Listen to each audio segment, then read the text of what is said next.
अस्सलामुअलैकुम मेरी YouTube family, कैसे हैं आप सब लोग।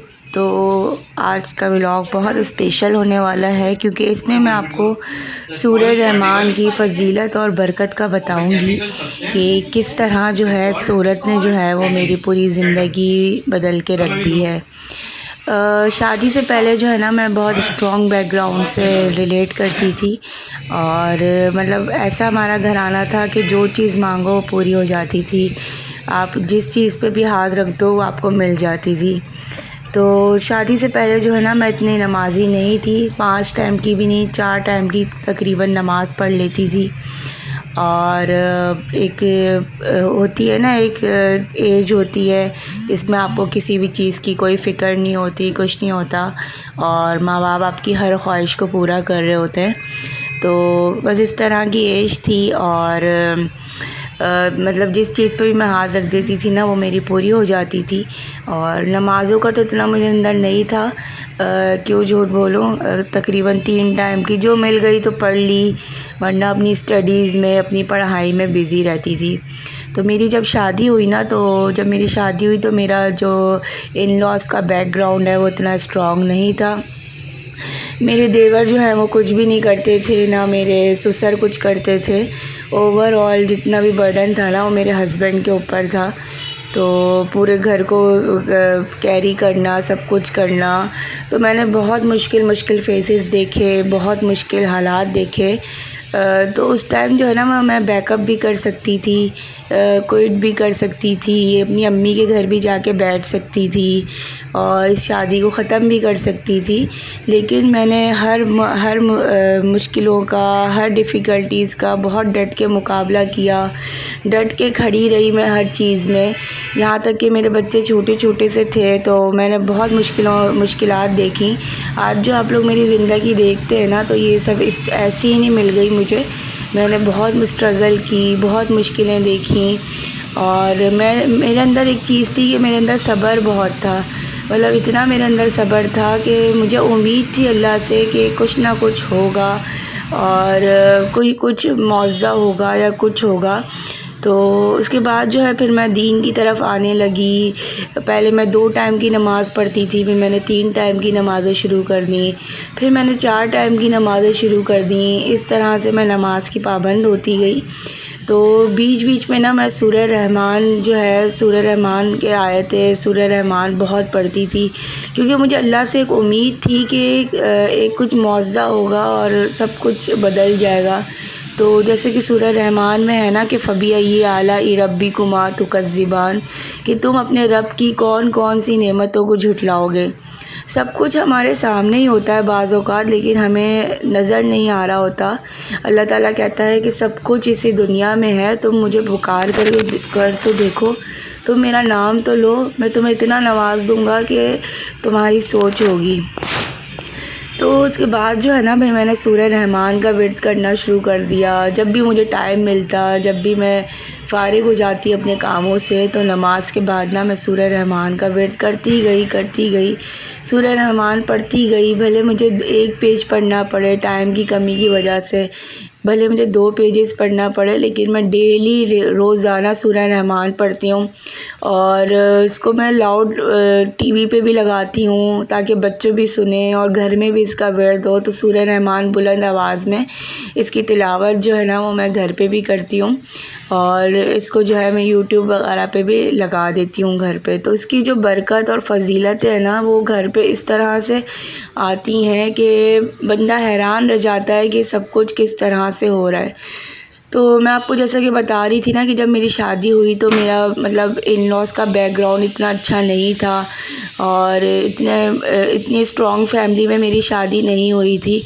तो जहाँ पर ना मैंने बहुत सी डिफ़िकल्टीज़ फ़ेस की। बाज़ औक़ात दिल चाहता था कि क्विट कर जाऊँ और बस चली जाऊँ अम्मी के घर पे, और कभी कभी ऐसा भी दिल चाहता था कि आगे तक नहीं लेके चलूँ। लेकिन वो कहते हैं ना अल्लाह ताला सब्र करने वालों के साथ है, और जो सब्र करता है तो अल्लाह ताला उसको इतना नवाजता है कि उससे फिर संभलती नहीं है चीज़ें। तो बस फिर मैंने सब्र का साथ नहीं छोड़ा, बस एक उम्मीद अल्लाह से लगाई हुई थी कि ये सब कुछ वक्ती है और एक टाइम आएगा कि सब कुछ बदल जाएगा। तो उसके बाद जो है ना फिर मैंने सूरह रहमान का वर्द करना शुरू किया, सूरह रहमान की तिलावत, मतलब सूरह रहमान को जो है ना वो मैंने अपना एक रेगुलर बेसिस पे इसको मैंने अपनी रूटीन बना ली कि नहीं मुझे पढ़ना है सूरह रहमान। और जब आप सूरह रहमान पढ़ते हो ना और जब आप तर्जुमे के साथ पढ़ते हो तो आपको इतना दिली सुकून मिलता है, इतना कुछ सब्र मिलता है कि उसमें एक एक आयत में अल्लाह ताला ने कब अपनी नेमतों का, अपनी बरकतों का ज़िक्र किया हुआ है कि तुम अपने रब की कौन कौन सी नेमत को झुटलाओगे। मतलब ये पूरी दुनिया, ये कायनात, ये सब कुछ जो है ना, ये निज़ाम सिर्फ़ अल्लाह ताला चला रहा है। और इंसान को जो भी मांगना है ना वो अल्लाह से मांगे, कभी बंदों के आगे हाथ ना फैलाए, अल्लाह से उम्मीद लगाए, अल्लाह के आगे गिड़गिड़ाए, अल्लाह से बात करे, अल्लाह से रुजू करे। तो बस फिर जो है ना मैंने नमाज की पाबंदी शुरू कर दी और सूरह रहमान को मैंने डेली का अपना रूटीन का हिस्सा बना लिया। रेगुलर उसकी तिलावत करती थी तर्जुमे के साथ और दिल से करती थी। तो आज जो है ना अल्लाह का लाख लाख शुक्र है कि अल्लाह ताला ने मुझे हर चीज़ से नवाज़ा, अल्लाह ताला की हर नेमत से अल्लाह ताला ने मुझे नवाज़ा। और मैं इस बात पे यकीन करती हूँ कि अल्लाह ताला सब्र करने वालों के साथ है। तो एक वक्त था कि बस मैं बिल्कुल मायूस हो चुकी थी, लेकिन जो है फिर जब मैंने सूरह रहमान को रेगुलर अपनी तिलावत की, अल्लाह ताला से रुजू किया, 5 टाइम की नमाज़ें पढ़ी, तो अल्लाह ताला ने मुझे माशाल्लाह मेरे घर में इतनी बरकत कर दी, अल्लाह ताला ने इतनी फ़जीलत कर दी कि माशाल्लाह से आज मेरे पास अल्लाह का दिया हर चीज़ नेमत है। अल्लाह का दिया मुझे जितना शुक्र अदा करूँ उतना कम है अल्लाह ताला का। तो हर नमाज में जो है ना मैं बस अल्लाह ताला की नेमतों का शुक्र अदा करते नहीं थकती। तो ये सब जो है आप जब अल्लाह ताला से उम्मीद लगा लेते हो ना तो अल्लाह ताला आपको कभी भी मायूस नहीं करता। और कभी भी अपने दुख, कभी भी अपनी मुश्किलात कभी भी बंदों को मत बताएं, क्योंकि बंदों को अगर आप बताएंगे ना तो अल्लाह ना करे कभी आपकी लड़ाई हो जाए तो वो फिर सबके सामने बोल देते हैं। लेकिन जब आप अल्लाह ताला से रुजू करेंगे, अल्लाह ताला को अपनी बात बताएंगे तो वो फ़र्श से लेके अर्श तक जाती है। और जब आपकी पुकार अर्श पे चली जाती है, फ़र्श से अर्श पे जाती है ना, तो फिर अल्लाह ताला कुन कह देता है और आपकी हर चीज़ पूरी हो जाती है।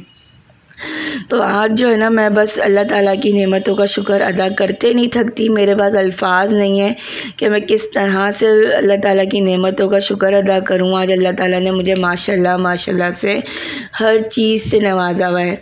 अगर मैं उस वक्त क्विट कर जाती, अगर मैं उस वक्त मतलब सब कुछ ख़त्म कर देती और हार मान जाती, सब्र नहीं करती, अल्लाह से उम्मीद नहीं लगाती, तो आज ये सारी जो नेमतें हैं ना वो मेरे पास नहीं होती।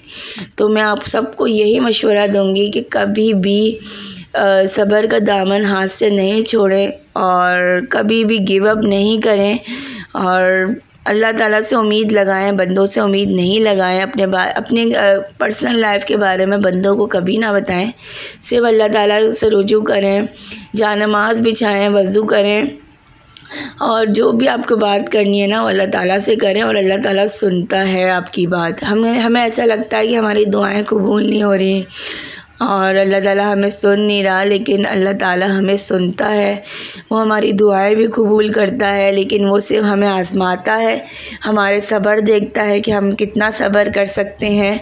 तो अल्लाह ताला जो है ना सिर्फ हमारी आज़माइश लेता है और फिर आज़माइश के बाद तो फिर बहुत बड़े बड़े इनामात होते हैं और इस चीज़ पर मेरा यकीन है। तो आज माशाल्लाह माशाल्लाह से अल्लाह ताला का दी हुई हर नेमत, हर खुशी, हर चीज़ मेरे पास है। आज जो आप लोग मेरा लाइफ स्टाइल देखते हैं या आज जो आप लोग मुझे देखते हैं, तो ये सब कुछ मुझे ऐसे ही नहीं मिल गया।